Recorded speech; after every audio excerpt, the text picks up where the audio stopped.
In this guide, I'll put you through on how to extend cells in Microsoft Access. All right, first, let me launch my Access app. I'll click here, then I will click here, type Access, and then I'll tap on this for you to open. All right, so here, let me work with this. So I'll tap on this one named Customers Order.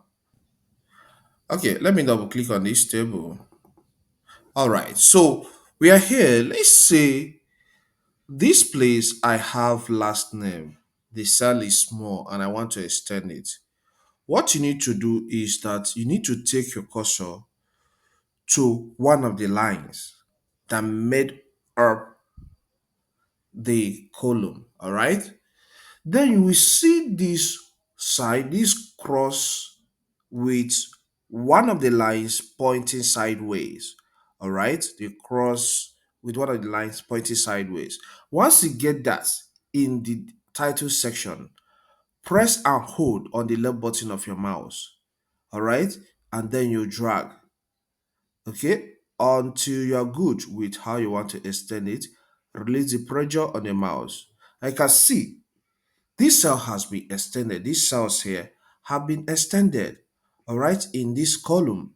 Let's see another way you can do the same thing. Let's say I want to expand this cell. Click there, all right. Once you click inside the cell, the next step you need to take is to click on more. But ensure that you're on the home for you to see this more, all right. Click this more, and then maybe you want to expand the field, all right, the weight, all right. You click on that, and then you will see the value, the current value, all right, column weight. The value is 14.5104 here. So let's say I want to expand it to 20. I'll type in 20, all right, then I'll click OK. But if you want it to be best fit, you go with best fit. But let's just click OK here. I can see this cell has been increased, all right, it has been extended, and this affected every of the cells that is in this column.